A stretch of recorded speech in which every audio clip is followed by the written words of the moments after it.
There is a story told about a poor Indian woman who had just one son. They lived far away from any village or school, and the boy had grown up without learning how to read or how to write. He spent his whole childhood looking after the small flock of sheep that belonged to his poor mother.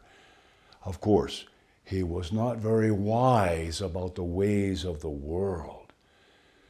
When the boy got old enough to get a job and make some money to help his mother, he left home. He went walking down the road toward the closest village, and just before arriving at the town, he saw the house of a wealthy landowner. So he went there and he asked the rancher for a job. The rancher told him he would hire the boy as a shepherd. The boy said, "That's perfect. Tending sheep is the job I know best." So the rancher sat down at a writing table. He took a piece of paper and a pen, and he told the boy, "This paper will tell you the conditions of your employment. It will say what work you have to do, and it will tell you what payment you will receive." The boy said, "Pero, señor amo, yo no sé leer." "I don't know how to read, master," he said. And that's just what the rancher expected. He told the boy, "I will tell you what the paper says. It says you will tend my sheep for 1 whole year. You will protect them from thieves and wild animals. You'll take them to the high pastures in the mountains for the summer and bring them back to the valley when the cold weather comes. You'll help with the birth of the new lambs in the spring." The boy said, "Oh, I can do all of those things. But what does the paper say you'll pay me?" And the rancher told him he would receive 1/2 of the new lambs born into the flock the next spring. That was the customary pay for a sheep herder in those days. But that's not what the paper said. The paper said that for all the work he did, the boy would receive nothing but his food and shelter and supplies. He would get no extra pay at all. Well, the boy put his mark on the paper and he went to work for that wealthy landowner. For a whole year he took good care of the sheep. All year long, he kept dreaming about how he was soon going to be the owner of his own small flock of lambs. He knew that his mother would be proud of him. So you can imagine his disappointment at the end of the year when he asked for his pay. And the rancher told him, "Your pay? The food you ate and the shelter you slept in, that was your pay." The boy said, "But, señor amo, the paper said I would receive 1/2 of the new lambs." The rancher produced the paper and said, "This paper says nothing about lambs. Show me where it says that." Of course, the boy couldn't show him. He didn't know how to read. But he was angry.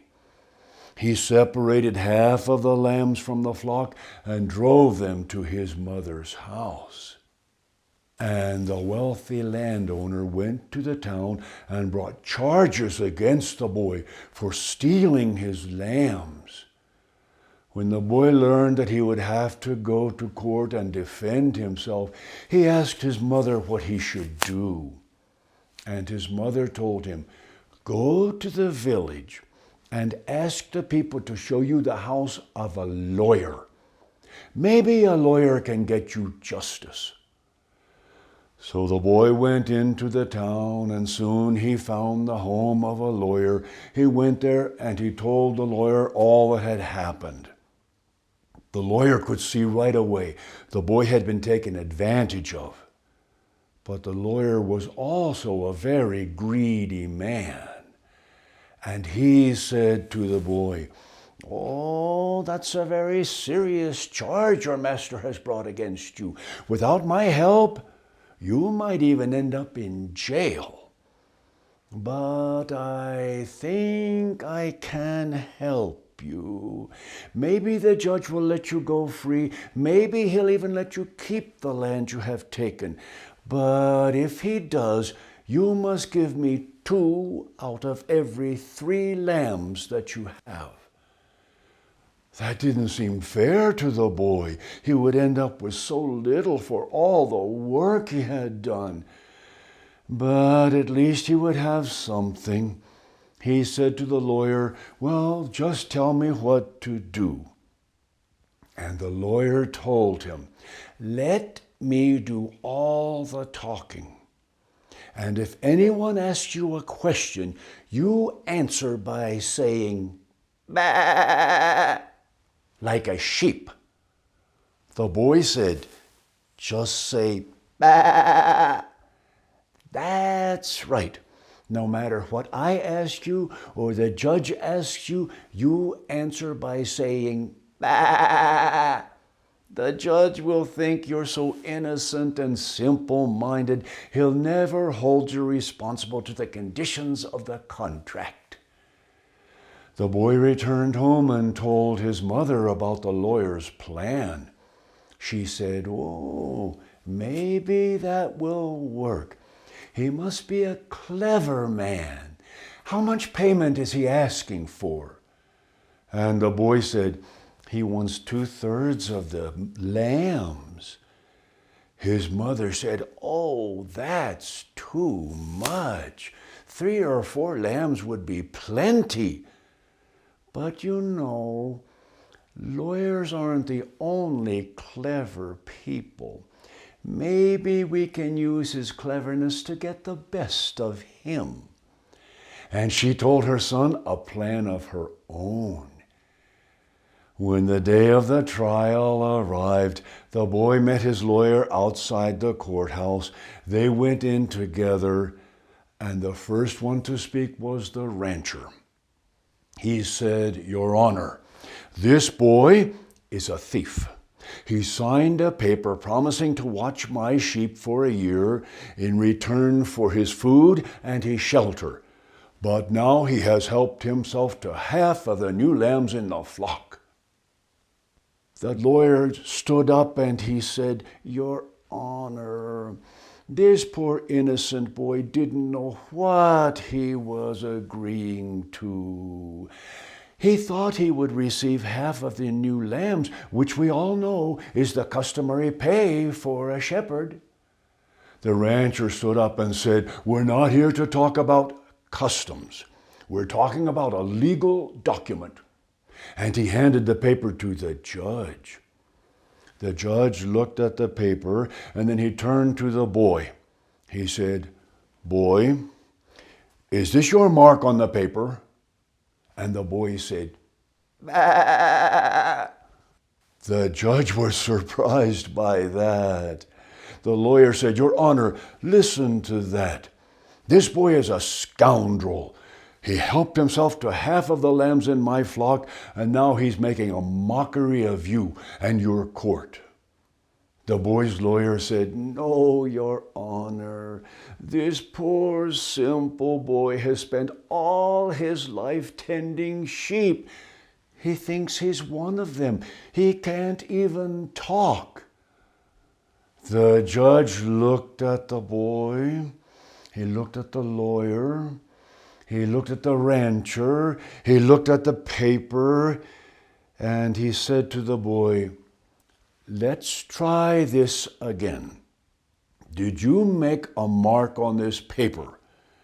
And the boy said, "Baaaa." The judge sighed. He said, "Let's start more slowly. Boy, what is your name?" And the boy said, "Baaaa." The judge said, "How old are you, boy?" And the boy said, "Baaaa." The judge lost his patience. He said, "This is ridiculous." He told the rancher, "You are a fool to have hired such a boy in the first place. Let him keep the lambs he deserves, and may he tend them in peace. And now all of you get out of here and give me some peace." As they were leaving the courthouse, the lawyer said to the boy, "Didn't I tell you it would work? Now go home and separate the lambs into groups of 3. Take 2 lambs from each group of 3 and drive them to my house." But the boy just turned and looked at the lawyer and said, "Baaaa." The boy's mother was right. They used the lawyer's own cleverness to get the best of him.